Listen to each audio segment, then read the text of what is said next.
Shalom everyone, hope everyone's doing well. Be'ezras Hashem, we're continuing on in Masechet Sanhedrin, and today's Amud is going to be at Aleph Amud Bet, 11b. We will start the very last words of Yud Aleph Amud Aleph, Tachazi. We're going to have three sections in today's learning. The first section is really going to be a continuum from yesterday.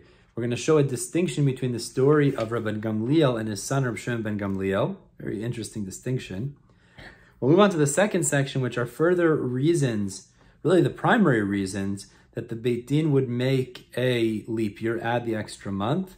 And then the fifth and final section, leading us to the bottom of the Amud, will be the third section of the day. The third section of the day will be regarding the different factors, time, place, that they would be, and in which they would make a leap year. So Be'ezat Hashem, let's get started at the bottom of Yud Aleph Amud Aleph, Tachazi. And Be'ezat Hashem, again, our learning today should be as a source of refuah shlema, of a speedy recovery for Yaakov ben Dinah. We should hear b'sorot tovot, only good news. Yesterday we finished off with a story where Rabbi Shimon ben Gamliel sent a message saying that he saw good reason to intercalate the year. As the Nasi, he was empowered to do so, to add a month onto the year and make it a leap year. The Gemara draws a distinction between the way he communicated this message and the way his father, Rabbi Gamliel, communicated the message in a similar type of message. Let me just speak this out and then we'll see it inside. The Gemara is going to highlight a very interesting distinction, is that we know from different stories, predominantly the stories of Masechet Brachot, which I'll get to in a minute, that Rabbi Gamliel, the father, was known to be, the words the Gemara uses, tkifi, is like almost like a haughty person, but like sharp or intense. And yet, as we're going to see from a letter that he sent, he spoke in a more humble way, including the other judges with him, as if he was one of them. Whereas Rabbi Shimon ben Gamliel, his son, who was also a Nasi, was known to be much more, the Gemara's language is humble, and yet the letter that he sent out reflected a more haughty type of perspective. So really what the Gemara seems to be saying is, you see the greatness of the previous generations, that even the people who were known to be somewhat haughty, they spoke in a more humble type of way, versus the later generations, those that were known to be humble, spoke in a way that was more, I don't want to say the word, but egotistical or more haughty. Now, what am I referring to? Let's read it inside and then we'll see. The Gemara says, Tachazi, come and see, my ika, the distinction, bein tkifai kadmai, the earlier haughty generation, which is Rabbi Gamliel, when he was the Nasi, le'invatni batrai, versus the humble in the later generation, which is his son, Rabbi Shimon ben Gamliel. Now, what we're going to contrast is, before we said when Rabbi Shimon ben Gamliel sent out the letter talking about making a leap year, he said, it appears good in front of me to make a leap year. He didn't mention the other judges. This is a bit of, as the Gemara is noting, a bit of a haughty type of thing to say. Now, Rabbi Gamliel, his father, who was the previous Nasi, he was known to be in his day haughty, and yet when he would send out such letters, he would include the other judges. So the Gemara says, you see the degradation or the drop in generation. The previous generations, the haughty ones spoke in a humble way, and in the later generation, Shimon ben Gamliel was known to be a humble person, a warmer person, spoke in a more haughty way. Now, I just want to highlight, really, before we see this inside, why are we calling Rabbi Gamliel a haughty person? It's a very strong language to use. So really this is based on a story in Masechet Brachot. We know in Masechet Brachot and other sources in Rosh Hashanah that Rabbi Gamliel, who was the Nasi, he treated Rabbi Yoshua, who was like the second in command, he was the Av Beit Din, with a certain extreme intenseness that the other rabbis didn't like, to the degree that the Gemara Masechet Brachot quotes a story that they ultimately deposed Rabbi Gamliel of Nisiyut, of his position being the Nasi over the Jewish people, the leader, and they replaced him with Rabbi Elazar ben Azariah, who was young at the time. That's the whole story in the Agadah, where we say, Arei ani kiben shivim shana, I was 18, but it was like I was 70, developed white hair. It's a whole story there. Until Rabbi Yeshua forgave Rabbi Gamliel and he was reinstituted into his position, but he shared the position along with Rabbi Elazar ben Azariah. But he was known to be harsh. He was known to be in a certain way haughty.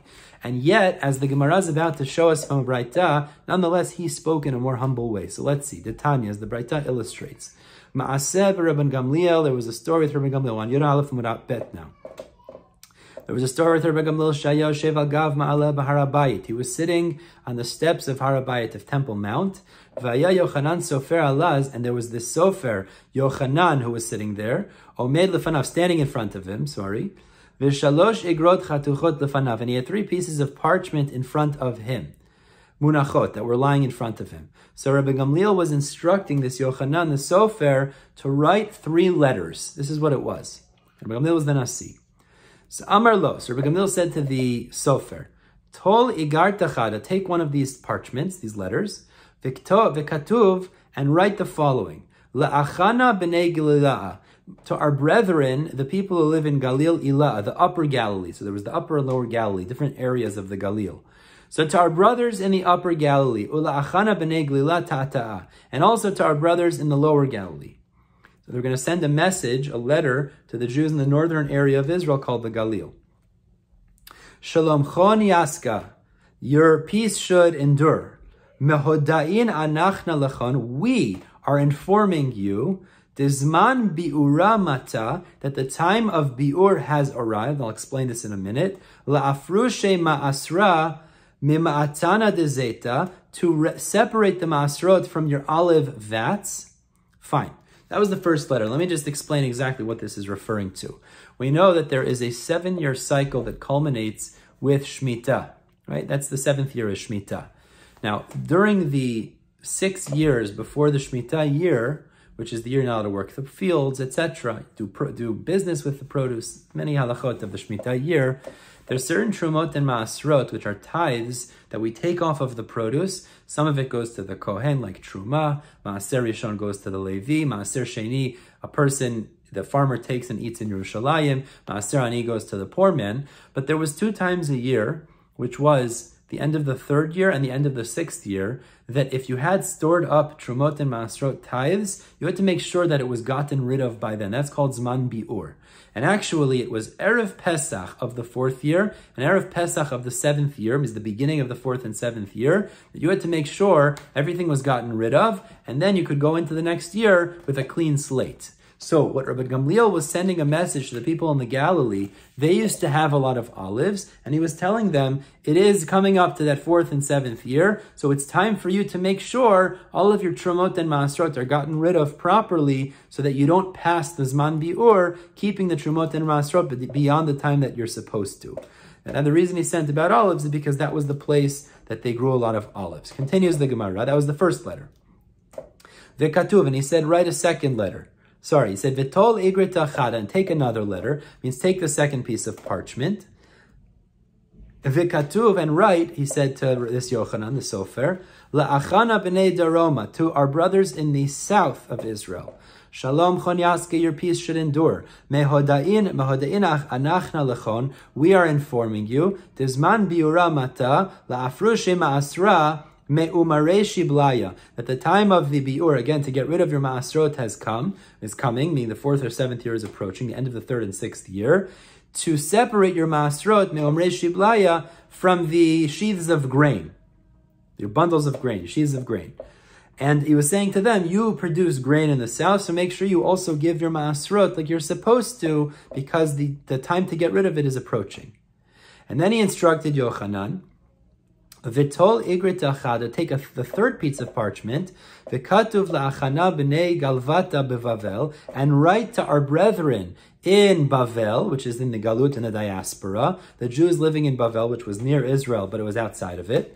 Ula'achana de b'madai, very interesting. And to the Jews also who lived in Madai. Interesting, there were Jews living in Madai. I wonder actually if this refers to the Jews that were already there from Bayit Rishon. The Persians were already there. I wonder if that's the same people. Uleshar kol galvatay de Israel, and all the other Jews in the diaspora, write a 3rd letter. Shalom chanyaski, your peace should endure. Alam, forever.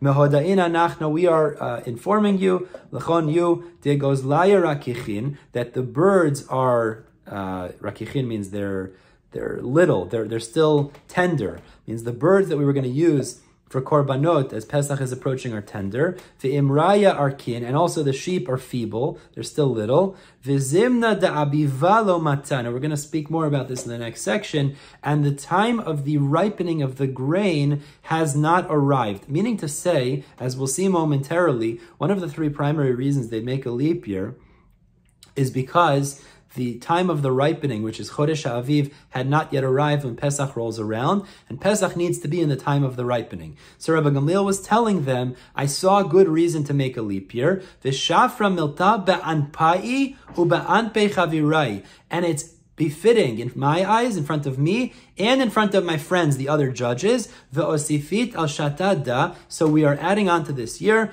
Yomin Tlatin, 30 days, another month. And therefore, the Gemara concludes, that's the story there. We find that Rabbi Gamliel sent a similar message to what his son Rav Shimon Gamliel sent. However, despite the fact that he was known to be the haughty one in his generation, he spoke in a more humble way. So you see, the earlier generations had such humility and such hachna'ah, such a simplicity in a certain way, more so than the later generations, because the haughty one in the previous generation spoke in a way where he included the other judges with him. And Rav Shimon Gamliel, in the letter we quoted yesterday, said it's befitting in my eyes. It makes sense to me, and he was known to be the humble one in his generation. So the Gemara says it's not necessarily a proof, because it could be that this was a unique situation, that Rabbi Gamliel really, you can't deduce based on him how the generation behaved. But Rabbi Gamliel, as I mentioned before, was originally deposed of his position. Because he mistreated Rabbi Yoshua, he treated him with too much of a severity, the other rabbis actually deposed him from the Nesiyut. And therefore, the Gemara says, perhaps the reason now he was speaking in a more humble sort of way, this is how Rashi learns, Dilma batar de avroi, maybe it was after they deposed him. They removed him from his post. So the way Rashi learns, and he learned humility. So therefore, because he now was deposed of his position, and he changed, he started to speak in a more humble sort of way, that's why he's speaking in this sort of a way. But maybe in general, really, he spoke in a more harsh way. It just happened to be, this was after the fact that he had already been deposed. Tosafot adds in that, as I said before, Rabbi Elazar ben Azariah became his partner to a certain degree. So now maybe he had to say, and it makes sense in front of us, beforehand he was a Nasi by himself. But now he had a second person acting as the Nasi once every 3 weeks, once every 4 weeks. So now, perhaps he had to speak this way because he had a partner in the position. Let's move on now to the second section. So we had mentioned yesterday a series of reasons why the Beit Din would see fit, the rabbis would see fit to intercalate the year, add an extra Adar into the year, to make it a leap year. Now, yesterday we mentioned the reasons that were considered less significant, but we said as long as you have one of the primary reasons and one of those less important reasons, like we said yesterday, there's not enough, the sheep aren't developed yet to be necessarily developed enough to have Korban Pesach, or there's not enough, the birds aren't developed enough for Kinei Zavin. Hi, I'm middle of a class. Adina, I want you also, please go out, Adina. I'm middle of a class here, okay? Please, Tovi, you're such a tzaddik. Yes, please close the door. Such a love. Adina, do me a favor, go out and keep the door closed. Thank you. So, there were those other reasons, but I also mentioned yesterday that if you had one of those secondary reasons, plus the primary reasons, which we'll discuss today, then you are allowed to intercalate the year. So, the Gemara here discusses now the primary reasons, the three main reasons actually that the Chachamim, the Beit Din, would intercalate the year. So, Tana Rabbanan, the Braita says as follows.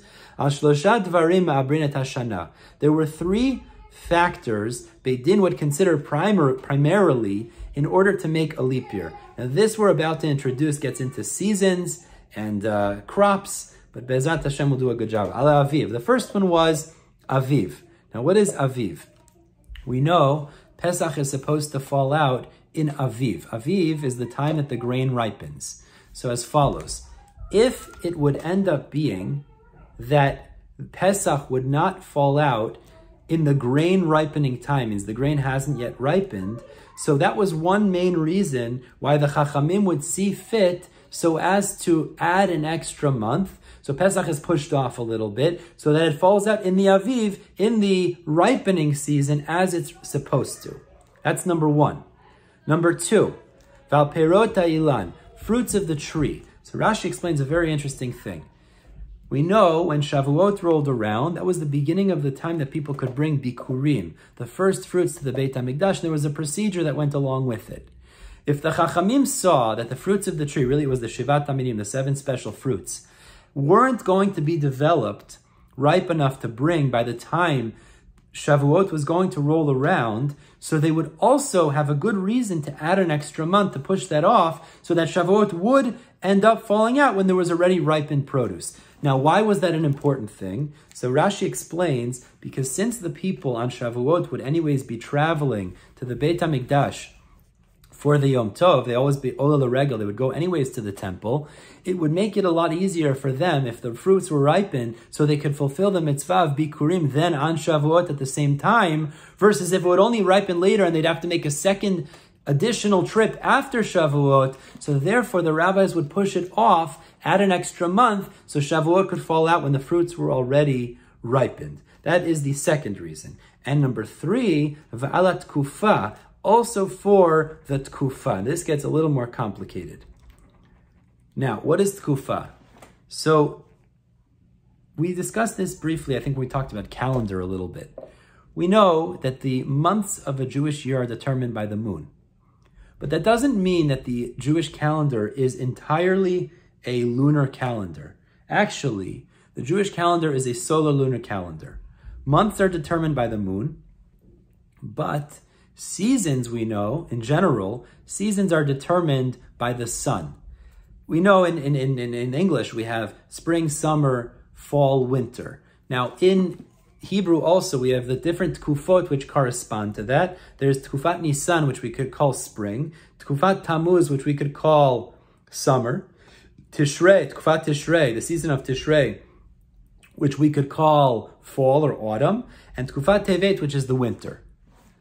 Now, the Torah teaches us that Pesach is meant to fall out in Tkufat Nisan. Now, the thing is as follows. Because the solar year is 365 roughly days, and the lunar year is 354, if not for adding an extra month every so often, Pesach would ultimately not fall out in the spring, in Tkufat Nisan, as it's meant to, and Sukkot also, which is meant to fall out in Tkufat Tishrei, would ultimately not fall out in that autumnal time. So in order to make sure that Pesach would continue to fall out in the season of the spring, and Sukkot would fall out in the season of the fall, there were also times if the Chachamim would see that it wouldn't end up falling out in those seasons properly, they would also have another reason to add an extra month onto the year. So those are the 3 primary reasons. Number 1, Aviv, is that you want Pesach to fall at the time of the ripening of the produce. Number 2, of the grains, because that's what the Torah calls it. Number 2, you want the fruits to be ripe around Shavuot. Number 3, you want Pesach to fall out in the spring, Sukkot to fall out in the autumn. Okay. Says the Gemara, the Braita continues, Al shnayim mehen ma'abrin. If there's 2 of these factors that are delayed and therefore they're necessary to make a leap year, you would make a leap year. It means you need 2 out of the 3 factors to make a leap year. But if you only have 1 of these factors, Chachamim would not make a leap year. Ubizman she'aviv echad mehen. This is a very interesting idea. If aviv is one of the reasons, means if one of the reasons that they're making the leap year is because the ripening time of the grains has not yet arrived, and Pesach needs to fall out at the ripening time of the grains. Hakos mechin. So then, if that is true, everybody will be happy. Now, why will everybody be happy? So Rashi explains like this. Really, logically, the starting point would be, as we know, you're not allowed to eat chadash, you're not allowed to eat the new grains until they bring the korban omer, which was a special barley offering, that until that omer was brought, which is the 2nd day of Pesach, you weren't allowed to eat the new grains. So the Gemara tells us, however, if they would intercalate the year for the other 2 reasons, but not because of Aviv, so what would end up happening then is you'll have grains that are growing. You won't be allowed to eat from those grains because Pesach is being pushed off, and people might not be so happy about that. But if one of the factors is that the grains have not yet grown properly, so everyone's going to be happy because no one's going to be upset because it's true they're going to have to wait to eat those grains, but the grains haven't grown yet either. So therefore, there's no loss essentially in pushing off Pesach, pushing off the time the Omer is brought. because anyways, nobody could eat those grains as they have not yet grown. So therefore, if one of the factors to push it off is because of the aviv, that the grains haven't grown yet, kol smechin, everybody's happy, because anyways, they can't eat from those grains and they're not being delayed in their consumption of the new grains. Rabbi Shimon ben Gamliel says something very vague. He says, alat kufa. Now, this seems to be a response to something the Tanna Kama said. He says, the third factor, alat kufa, that's a factor for something. Now, it's not clear that the seasons have to end up lining up. Pesach with Tkufat Nisan with the spring, Sukkot with Tkufat Tishrei with the autumn. So the Gemara wonders, what exactly is Rav Shimon ben Gamliel saying? Alat kufa, was Rav Shimon ben Gamliel saying, alat kufa shem smechin, was he saying for the tkufa they would be happy? Means perhaps what Rav Shimon ben Gamliel is saying, unlike the Tanna Kama who said that the people would be happy if the reason that they intercalated the year was because of the aviv, maybe what Rav Shimon ben Gamliel was saying, they would only be happy for the tkufa. And this is very interesting. Why would they be happy? So Rashi explains over here, if one of the reasons, Rashi says like this, if one of the reasons that they intercalated the year was the tkufa, because the seasons aren't lining up, so perhaps the reason they'd be happy, and that's what Rav Shimon ben Gamliel is really saying is, because if they're pushing it off because the tkufot aren't going to line up, so as Rashi explains, what would end up happening is, if that wasn't one of the reasons, so that means what's going to happen is they're going to push it off another month. And then when it comes to Sukkot and they're traveling to the Beit HaMikdash for the Yom Tov, what could ultimately happen is it'll be in middle of the rainy season already. It'll already be in middle of the times that it's supposed to rain. They'll get rained on. So that wouldn't be very exciting. What Rav Shimon ben Gamliel is saying is, if one of the factors to make an extra month, to make a leap year, is because the Tkufot won't line up, so making that extra month will still make it that Sukkot will fall the beginning of autumn and they won't get rained on. So maybe that's what Rav Shimon ben Gamliel is essentially saying, Tkufa, they'll be happy too. Or only they'll be happy for that.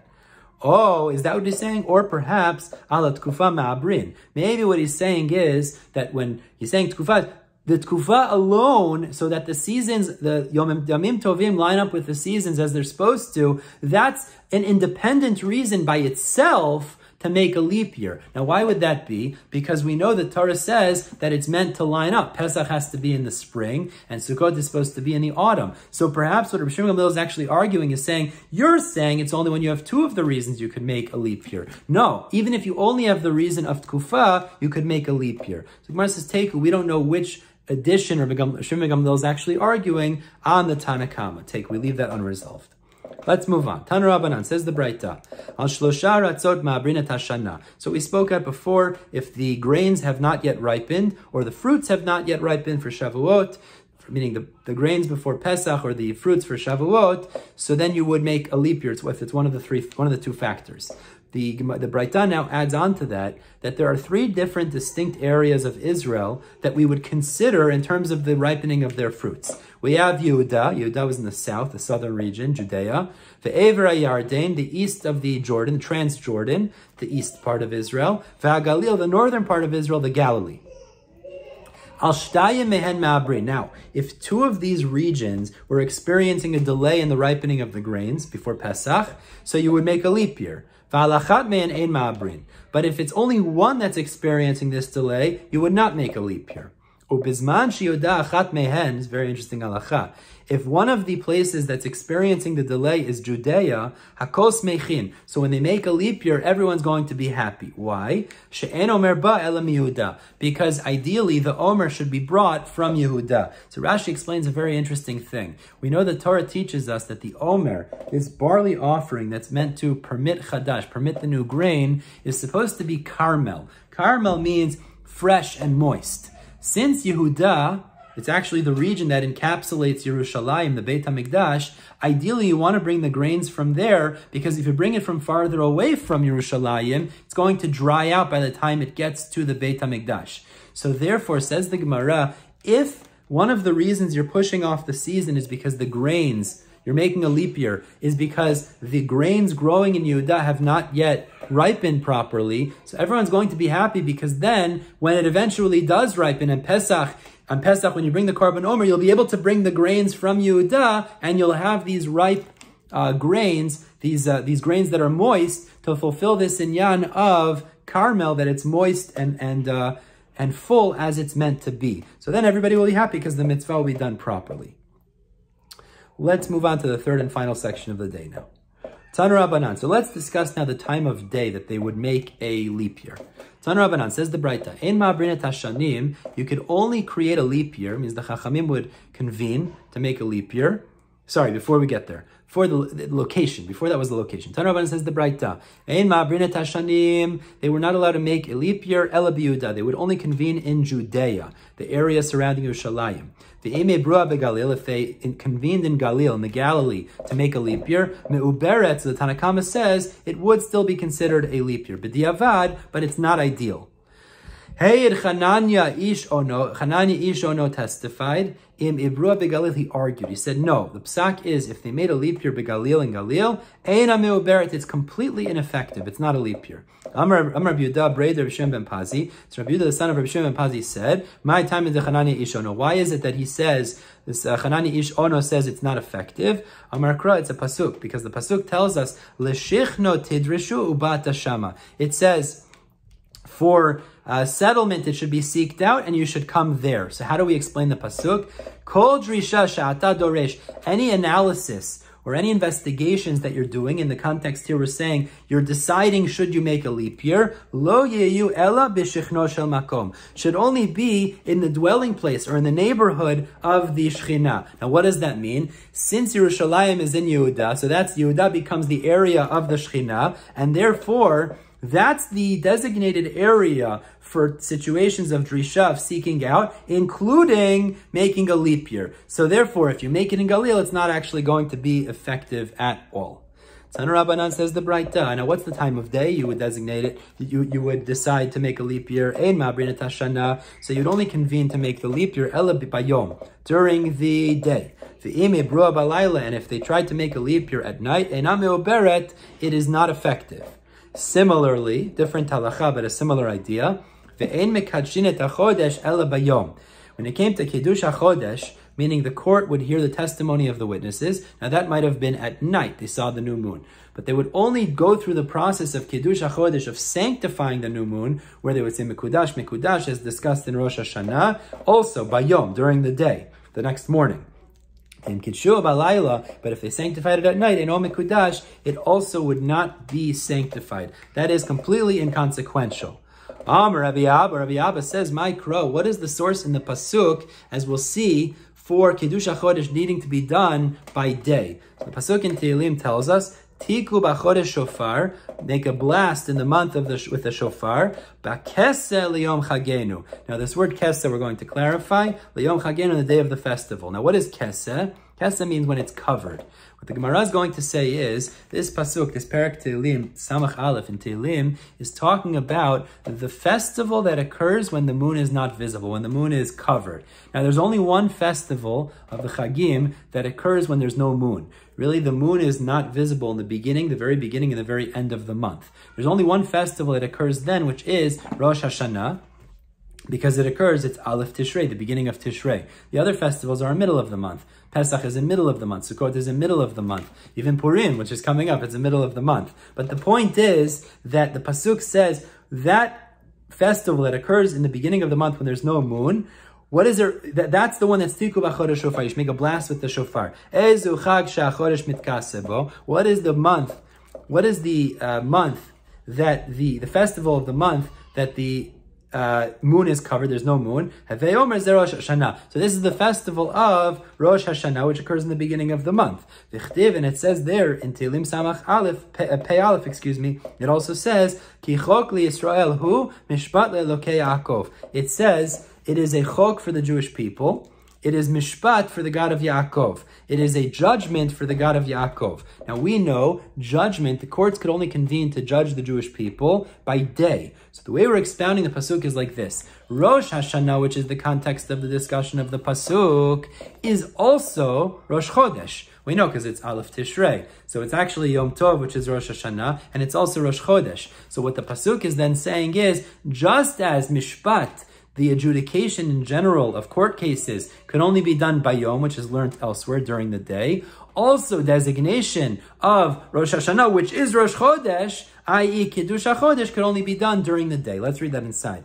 Ma mishpat bayom, just as judgment can only be done during the day, af Kiddush HaChodesh bayom, sanctifying the new moon, making Rosh Chodesh, could also only be done during the day. Says the Yad Ramah, but that only teaches us then that Kiddush HaChodesh needs to be done during the day. How does it teach us that making a leap year and adding on an extra month also has to be done during the day? So he essentially says the following. Since you can only sanctify the particular month's Rosh Chodesh if you know which month it is, i.e. relying on is it a leap year or not a leap year, so therefore we're able to equate them. And so therefore what the Yad Ramah learns is, since we have a proof that Kiddush HaChodesh needs to be done by day, therefore Ibur Shana, making a leap year and adding an extra month, the Beit Din would also have to convene during the day. That would also have to be done during the day. At night would not be effective. Now we're stopping the bottom of Yud Aleph Amud Bet, 11b at the bottom. So Hashem will pick up tomorrow with Yud Bet Amud Aleph. Everybody have a wonderful day. All the best.